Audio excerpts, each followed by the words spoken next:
Marijuana's bad.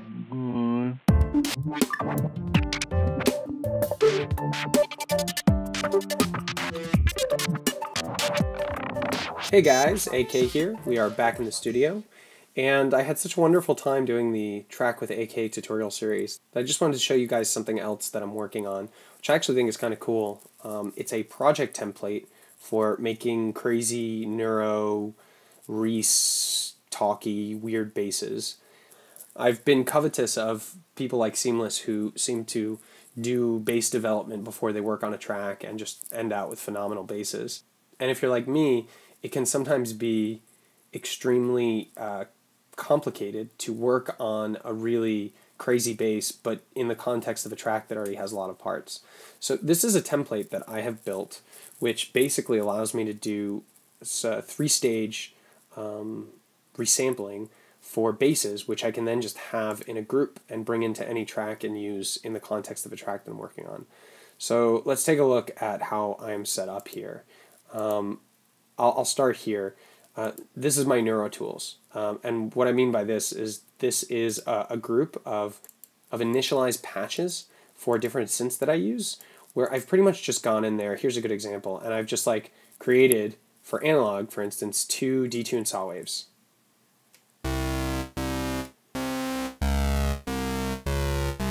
And I've pretty much done this and created sort of initialized bass presets for each of these different synths, where I've pretty much just dialed in saw waves for each of them.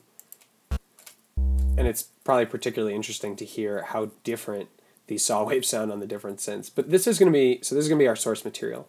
And I've included very simple clips here of just different notes. So here's D, here's E, here's G. So it's a one-note pattern. So I have my one-note pattern ready to go in each of these Neuro Tools. And what else do I have going on here?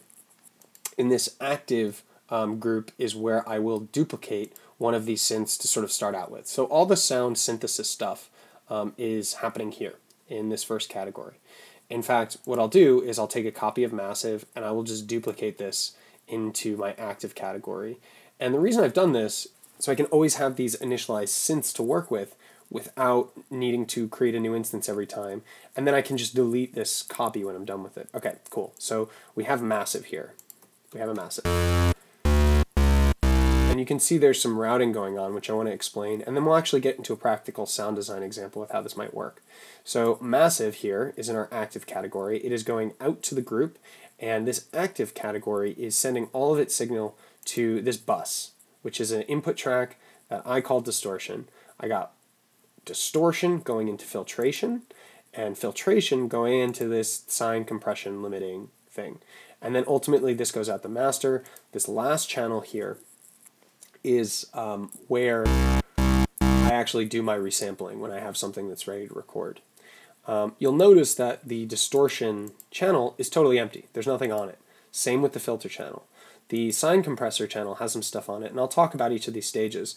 But again, I didn't want to constantly have to reinitialize my tools. So what I've done here, you'll see on this later group, I have pretty much everything, or everything can be turned on in this group.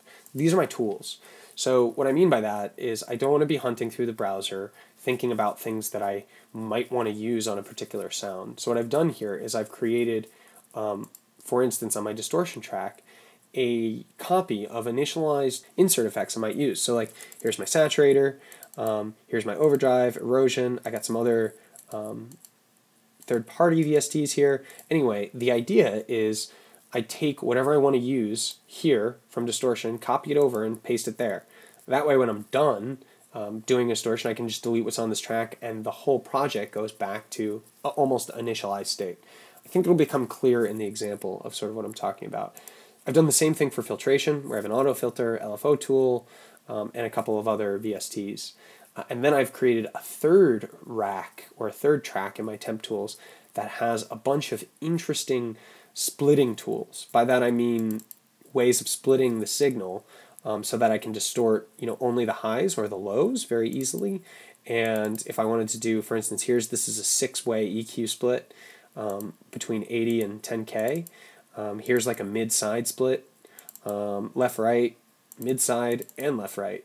which is an interesting way of splitting signals. But the idea is the same, that I would drag whatever splits I need into these processing racks. And it's kind of like this. You generate the interesting patch here, write whatever automation you need it to do for the note, and then this goes to distortion, and then we'll add some different distortion, use dummy clips if we have to add automation to that distortion, then send it into the filtration unit where we will add all sorts of interesting filters to make movement in the sound.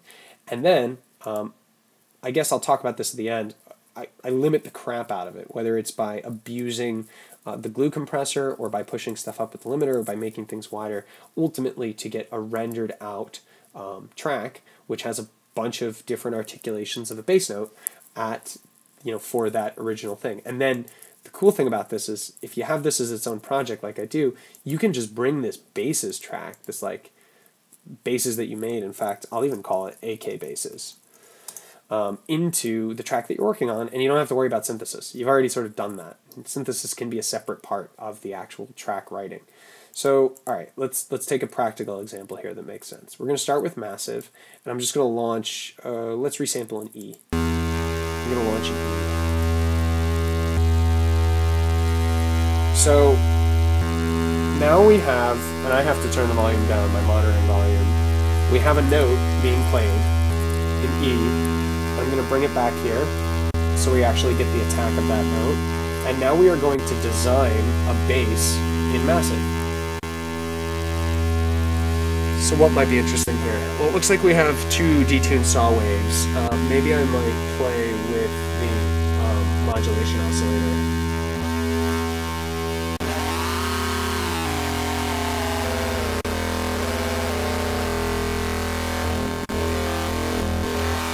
Seven semitones is a fifth.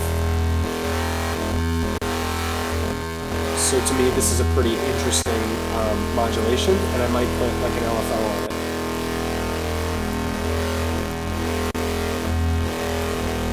And because I'm not using this at any particular BPM, there's no reason to use synced parameters here. And then I might make two different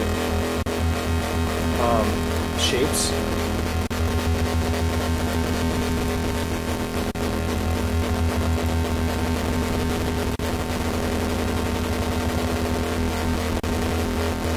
I don't like the triplet ramps. In fact, what I might even do is just go back to our normal sine wave and just phase it a little different.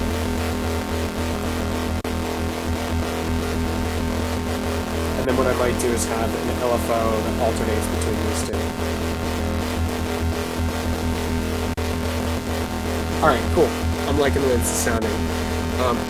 Let's not worry about the filters. Let's maybe think about adding a third oscillator that's just a pure sine wave underneath the whole thing.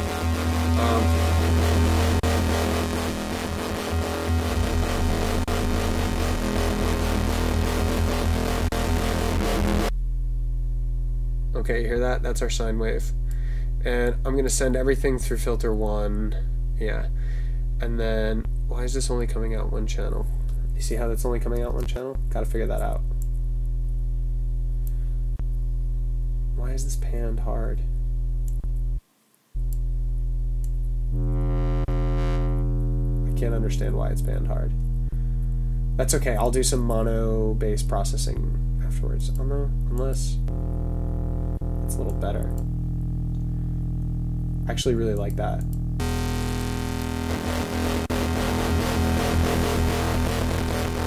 Maybe let's think about,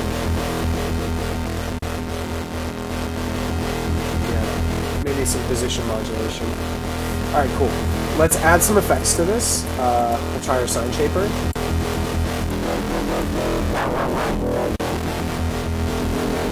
There's a sort of a sweet spot there. And then maybe a hard clipper.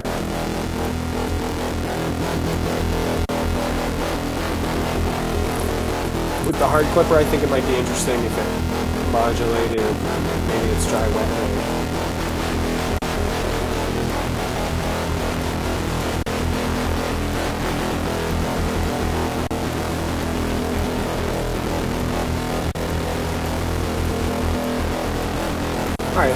I'm good with that.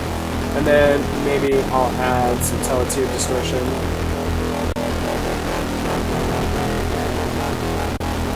Also, maybe make that modulated by an envelope, where it like goes down.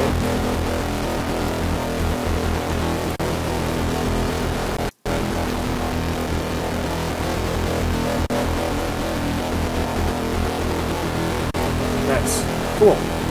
So what do we have? We have a note that's E that's going out of massive that has a hell of a lot of distortion and crap on it. I might also just quickly mess with our wavetable positions.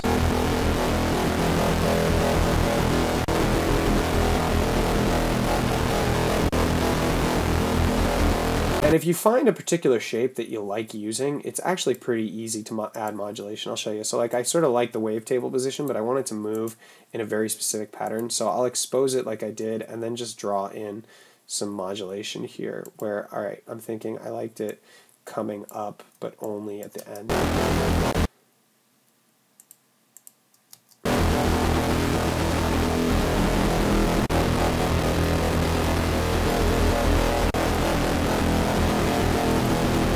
You can see it moving with that pattern. So if you want to insert musical modulations or loop-based modulations, that's fine.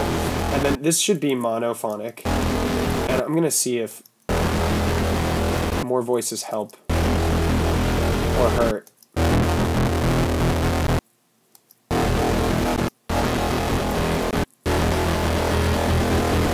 I think I like 4 the best.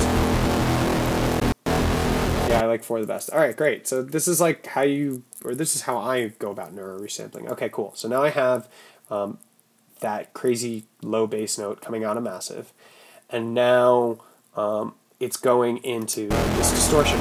So it's time to add some distortion. But what might be interesting is if we don't just add distortion on the whole signal, but we use some of our split tools here. And now you'll get to see why I've created all of these template tracks.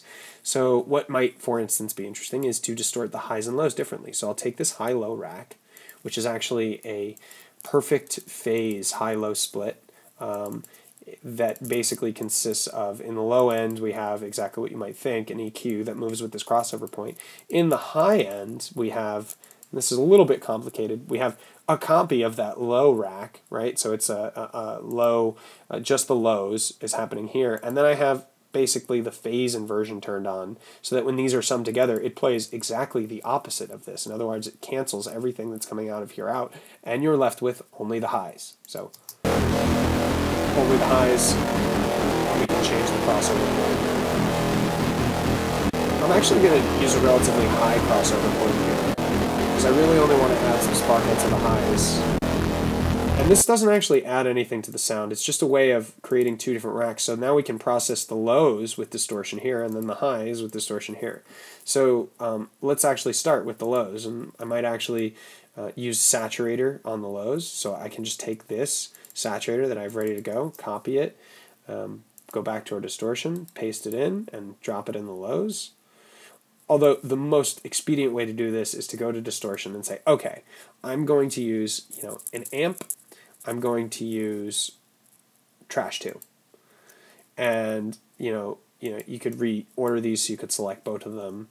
And then that way you're only going to your distortion thing once, you paste it in, and then you figure out the routing of everything later. So what I might do is have trash 2 just go on the highs, and then have the amp go after everything. All right, let's get into the sound design here, or the effects processing here. I'll solo the lows, and I'll start playing with the saturator. I think the hard curve is going to give us what we want. And it's actually probably adding a fair deal of highs here. Let's try the soft cover.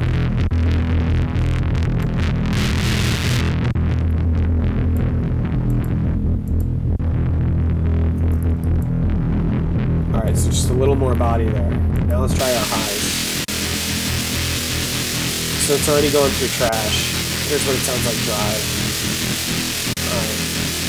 So let's open up trash and try a couple of different presets.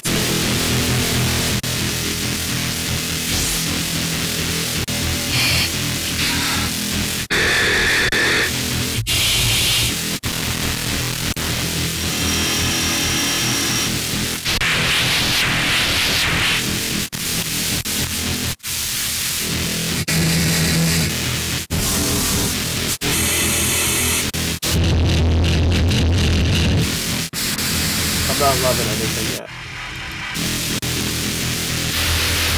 Oh, I like hard clubber. So I'll leave that preset. And, you know, I could go into trash and actually like really spend some time with the preset.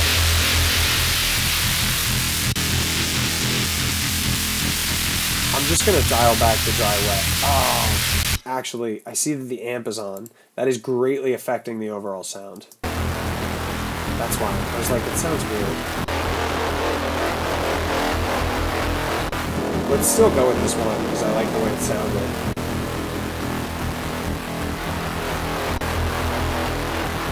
And it might even be cool if this dry wet automated over time. So here's why I have a dummy clip here, which is basically just a bunch of silence, but I could take it and, you know, right click, show, or I don't know why. All right, so this is a weird thing. Maybe someone can explain this to me. I do not see show automation. It's grayed out. However, it looks like, or actually, okay, I think I understand this now. I have to map this to a macro on the top level rack. So I actually have to map this to macro 8. Now these are the same control, which is fine. And what it allows me to do is, what the heck? It still is grayed out, which is weird. It's weird because if I go into this clip and I go and find my high-low and find my high-low rack, I can find my chain selector and I can still add modulation. I don't know why Live grays it out. Anyway, let's make this an unlinked envelope that goes, oh, I don't know, at some awkward rate like this. And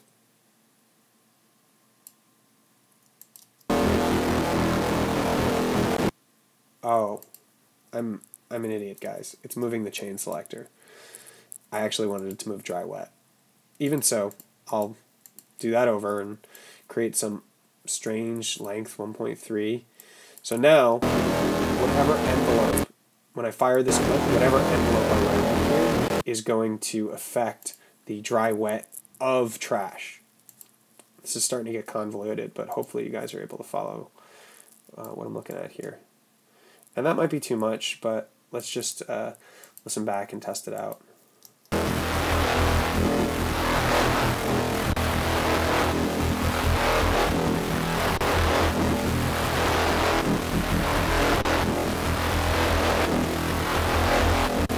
I like that.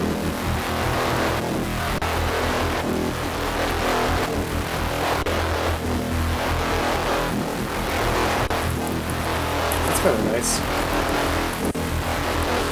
Alright, cool. Let's give a listen to amp. We might not want to use this because it just obliterates it. That's kind of nice. Maybe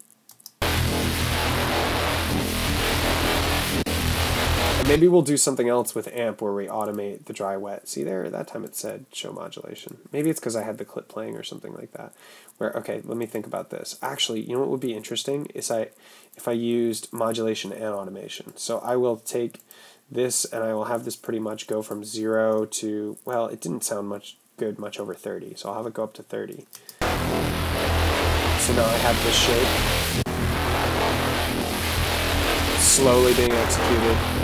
But if I right-click and go to Show Modulation here, I get an additional curve that I can draw, which describes the modulation of the parameter. Now, I went over this in another tutorial, but I'll just make a real simple pattern here, and I'll make these sort of like triangle waves of oscillating values. And basically what this is going to do is still going to constrain the amount of the dry wet to under 30% and have it ramp up, but it's going to do so in this wacky, by superimposing this wacky modulation shape onto it. So we're left with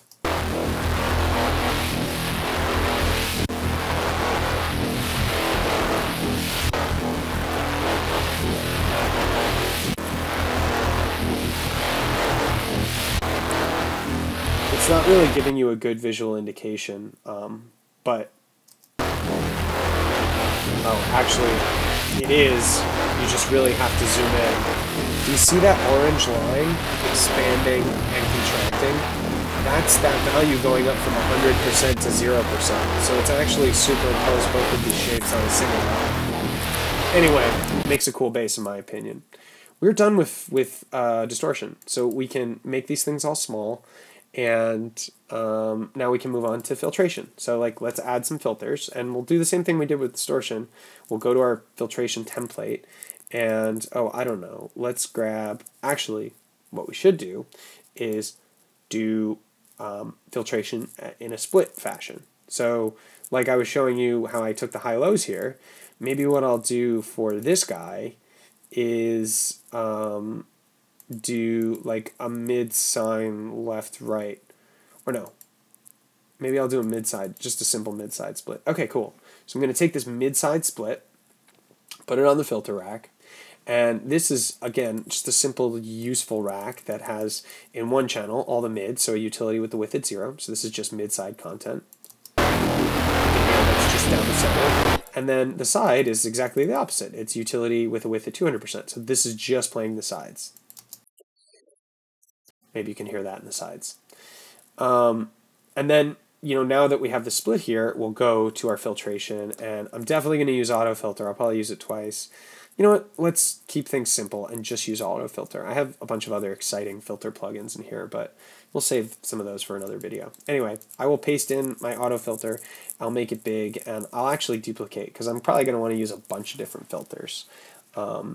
And let's get right to it. So we're going to start with the mid, because that's the most important part of our sound, and I will bring in one of these filters. I'll turn off the other ones, because I'm not using them just yet. And one sound that I'm really digging on is when you do like a bandpass filter, but at the same time, in parallel, do a band reject filter, excuse me. So I'm going to put this in a group, another group, a group within a group, and then, you know, I will call this my bandpass, and this is going to be my, I'll just duplicate this, call it BR band reject, and then switch this one to band reject. So now I have a band pass and a band reject that will be summed together when I play the same note. And I, like, again, I could get fancy with automation here. In fact, maybe I'll do that. I'll launch the dummy clip and write some automation into the filter.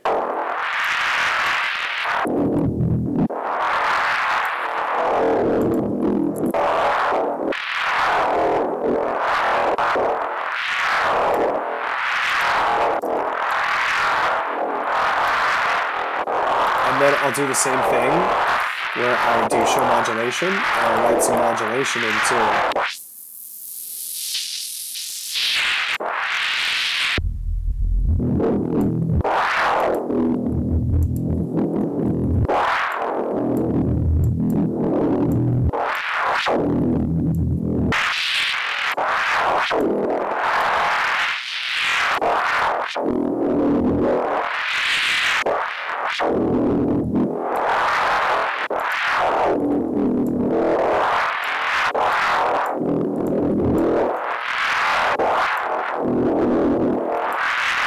Remember, this is just one of the filters. I'm going to do pretty much the same thing with the other filter.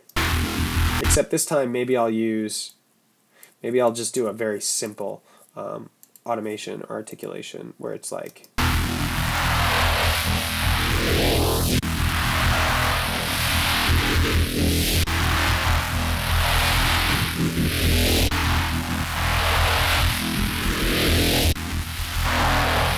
And then when we sum these together...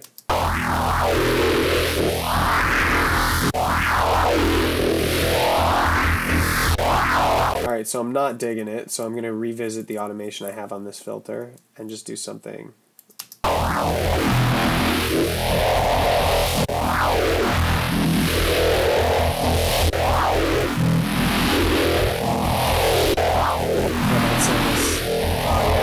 an LFO.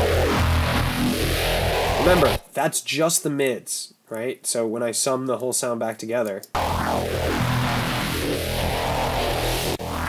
That's just filters moving in the mids, and then we're going to do the same thing on the sides here. And what I thought might be nice on the sides is to do a sort of band high pass low pass situation where like one of the filters is like this and the other filter is where are we, like this, and then we'll do the same sort of arrangement before where I'll put this in a group, and this will be my high pass and this will be my low pass. Just drag this in here, call it low pass. All right, cool. So this is tough because when you solo the sides, you really don't get a good indication of what the sound sounds like anymore. At any rate, let's solo the high pass.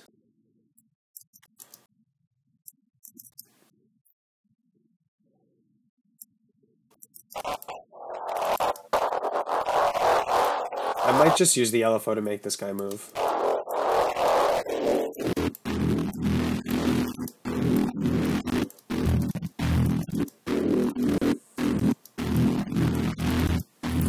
That feels like a sweet spot for me. Now let's get the low pass.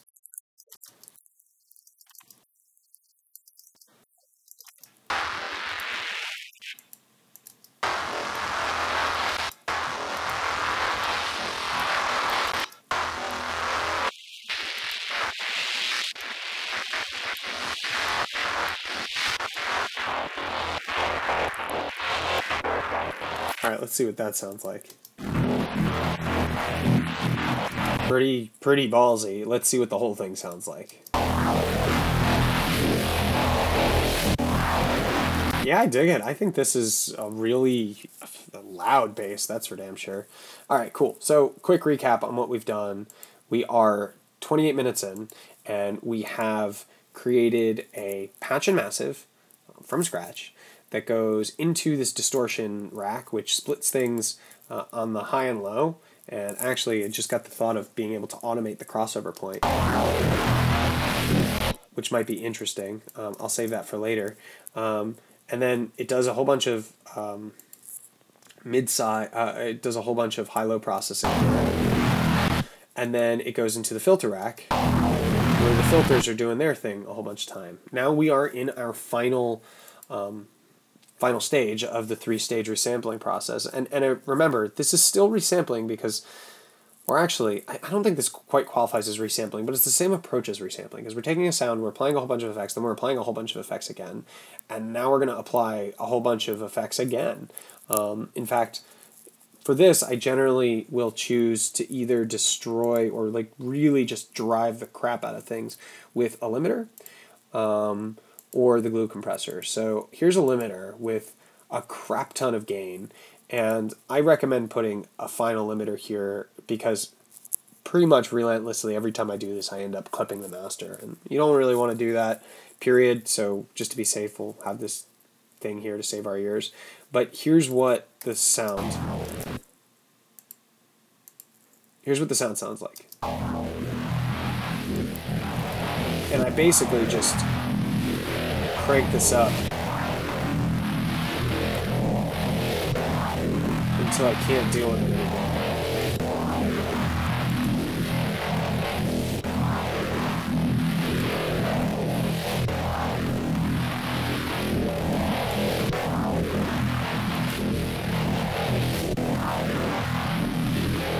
There we go. That's one approach. I also have this utility, or this rack here with utility, which is pretty much a mid-side split, and has a macro knob to the gain of the sides just to add sides. So you can hear that makes the sounds a little bit wider.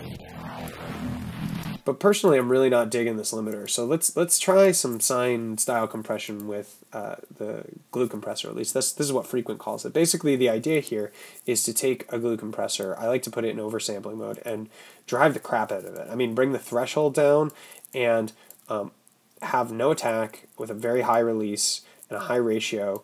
Turn the soft clipper on and basically force the soft clipper to engage on the signal. So I'll get rid of the adding sides here. here it is with that ton of compression, and I'm going to drive this until I see the soft clipper start to activate.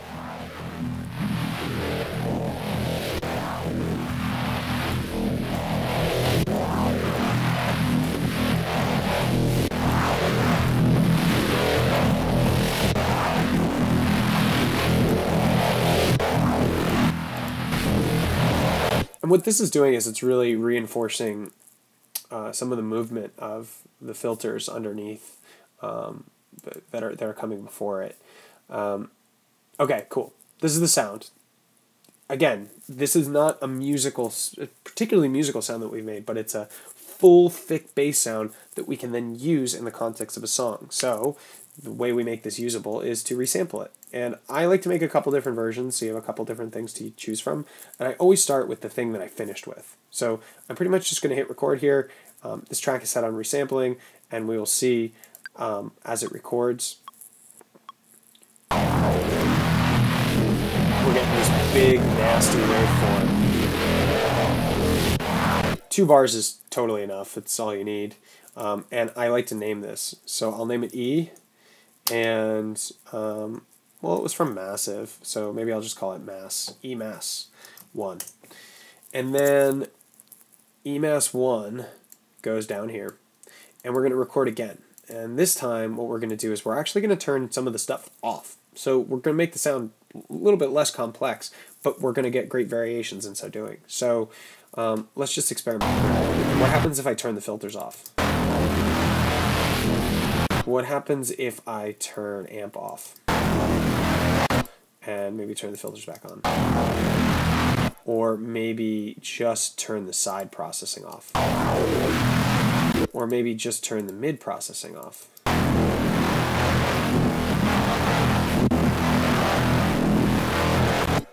Not really hearing a ton of difference, to tell you the truth, which is kind of disappointing.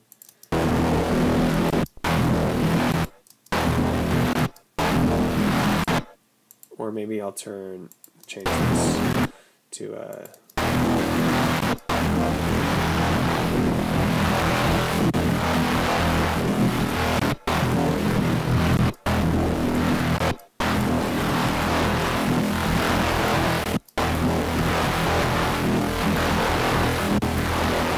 So right, the idea is here that we're just going to basically perform a couple of permutations of the effects that we already put down to get a couple other basses. So here's 2. And that is our E Mass 2. And then let's make 4. So for the third, what I might do is actually add some pitch bend to the original MIDI. And this is kind of the cool reason for doing things like this. Let me just find my pitch bend envelope under MIDI control. Is that you can constantly revisit the MIDI. It's all in its own project, and we're at like 40%, 35% CPU load, and that's okay because there's nothing else going on in this project that we need. We're just going to need what ends up coming out on the basses.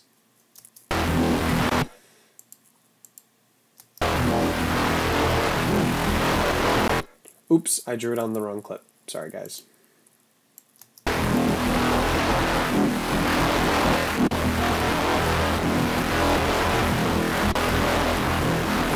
And if you notice, like, nothing's happening, well, it's probably because in Massive, we actually didn't set the oscillators to be responsive to pitch.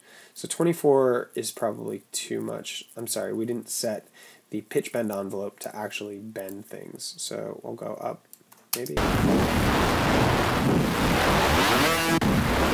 That's kind of cool.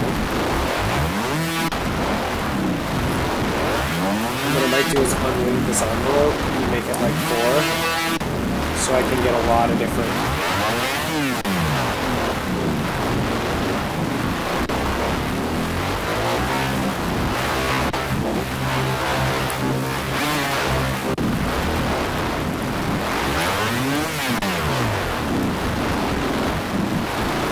And again, I'm really just trying to get things that I'll be able to use in other pieces.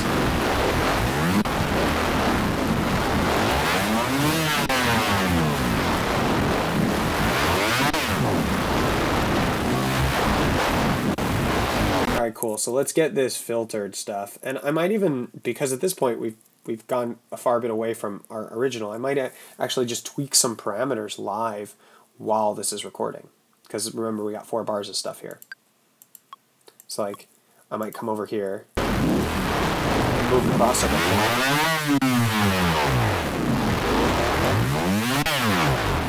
Or do something like fuck with our dry wet. Come over to our filters. Bring these back in. Try this in a different place.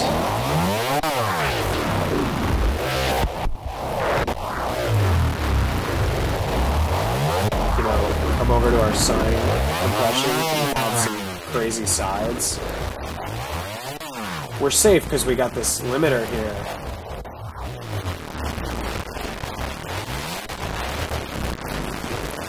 We're getting some truly terrible sounds here. And I know it all looks like these thick gobs of stuff, but I'm telling you, when you use this in a dance track, or I'm hoping that when I use these in dance tracks, it really does hit hard.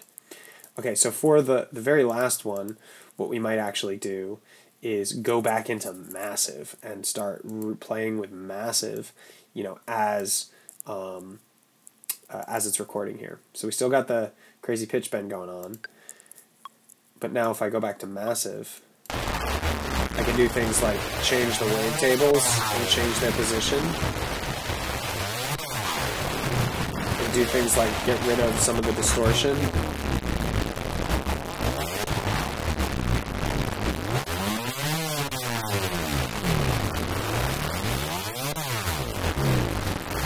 Or maybe even go to like my own little preset category and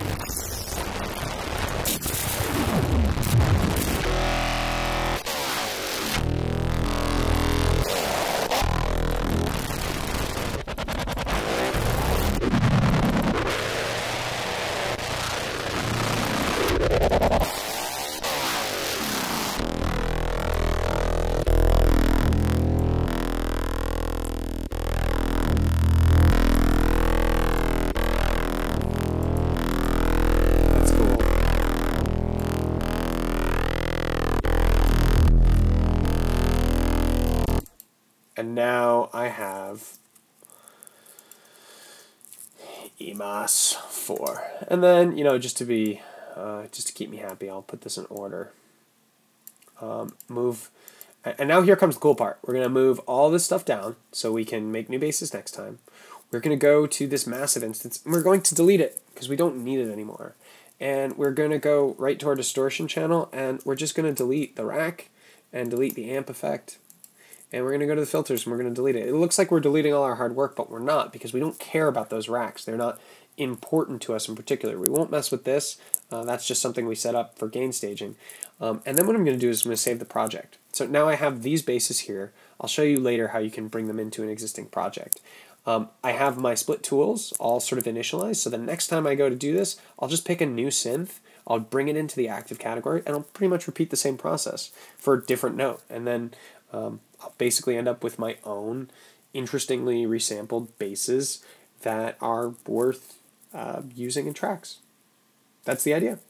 So my one last tip on how to use this is, now you're working on a song and you want some crazy bass parts from your patches that you wrote. What you can do is, if you have the project saved, and I have this folder called templates, if you have that project saved, you can go right into the project and there will be your basis thing where you can grab, pull right into your project that you're currently working on, press tab, and cool, boom, there are all the bases. There are all the bases that we just worked on, and I could, you know, easily bring this back into arrangement mode or create a new track and do stuff with it, and then do all your further editing here. You know, at this point I could, I don't know, slice it to a MIDI track or bring it into sampler, do any number of things.